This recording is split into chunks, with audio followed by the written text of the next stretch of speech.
सर्वांना सुप्रभात. स्वातंत्र्य दिनानिमित्त आज इथे उपस्थित असलेले विभागीय संदर्भ सेवा रुग्णालय कार्यरत वैद्यकीय अधिकारी, वैद्यकीय अधीक्षक सर, सर्वच कार्यरत कर्मचारी आणि उपस्थित सर्वांना स्वातंत्र्य दिनाच्या खूप खूप शुभेच्छा.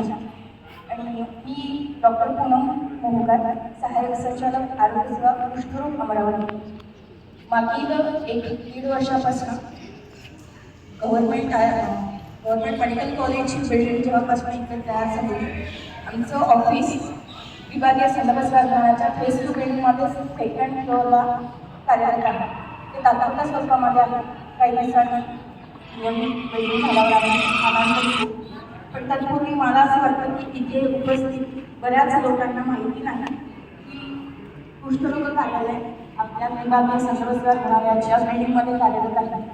आणि कुष्ठरोग म्हणजे काय किंवा कुष्ठरोगाची निर्मूलन आपल्या भारतातून झालेलं आहे का, किंवा आजच्या घडीला आपल्या अमरावती जिल्ह्यामध्ये किती कुष्ठरोग नवीन शोधल्या जातात, किंवा कुष्ठरोग होऊ नये किंवा झाल्यावर काय करावं, किंवा कुष्ठरोगापासून जी काही विकृती येते त्याचा प्रतिबंध कसा करावा हे बऱ्याच लोकांना माहिती नाही.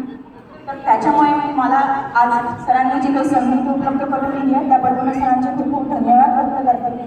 आणि मला फक्त इथे उपस्थित लोकांना फक्त हात वरती करून सांगा की किती लोकांना माहिती आहे की भारतामध्ये अजूनही कुष्ठरोग आहे किंवा कुष्ठरुग्ण आपल्या अमरावती जिल्ह्यामध्ये आढळतात. किती लोकांना माहिती आहे? सगळ्यांनाच माहिती आहे असं दिसतं. पण आपलं कार्यालय विभागीय संदर्भ सेवा रुग्णालयाच्या फेज 2 बिल्डिंगला 2nd फ्लोअरला सद्यस्थितीत कार्यरत आहे. तर जीही व्यक्ती तुम्हाला कुष्ठरोगाचे सिम्पटम्स असणारी आढळते, ज्यांच्यामध्ये तुम्हाला असं वाटतं की कुष्ठरोगाची लक्षणं आहेत, तर हातापायाला विकृती सुद्धा येते. हात, पाय आणि डोळा या 3 गोष्टींना विकृती येत असते कुष्ठरोगामुळे. आणि प्राथमिकतः शरीरावरती एखादा चट्टा असतो जो बदलत असतो. तळहाताला किंवा तळपायाला बदलता सुद्धा येते. डोळा बंद सुद्धा करता येत नाही. अशा पद्धतीची लक्षणं असणारी व्यक्ती कदाचित कुष्ठरोगाचा संशयित व्यक्ती असतो. त्याचं जर लवकरात लवकर निदान झालं आणि आपण MDT म्हणजे बहुविध औषधोपचार अशी औषधोपचार त्याला जर दिली आणि तो कंप्लीट जर त्याने कोर्स केला तर त्याच्यानंतर कुष्ठरुग्णाला बधिरता किंवा विकृती या सगळ्या ज्या गोष्टी येण्याचा शक्यता कमी होती.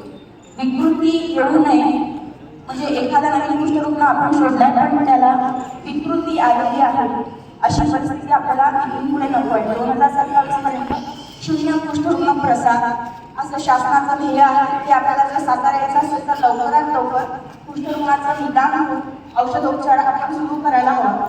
तरी मला असं सगळ्यांना इथे उपस्थित सर्वांना आवाहन करायचं आहे की तुम्हाला जर म्हणजे मेडिकल फॅकल्टीचे लोक असो, सिस्टर लोक असो, किंवा गार्ड किंवा लोक जे कोणी आहेत उपस्थित, किंवा सर्वसामान्य नागरिक ज्यांनाही असं वाटतं की हा व्यक्ती कुष्ठरोग असू शकतो किंवा हा संशयित आहे, याला अशी लक्षणं वाटतात की जी काही कुष्ठरोगाची असू शकतात कदाचित, तर त्यांनी संबंधित कार्यालयाला त्या व्यक्तीला रेफर करावा, जेणेकरून तो लवकरात लवकर आपण निदान घेऊ, त्याला औषधोपचार सुरू करू आणि त्याला पुढील विकृतीपासून वाचवण्याचा प्रयत्न करू. सर्वांनी मला संधी उपलब्ध करून बोलण्याच्या त्याबद्दल खूप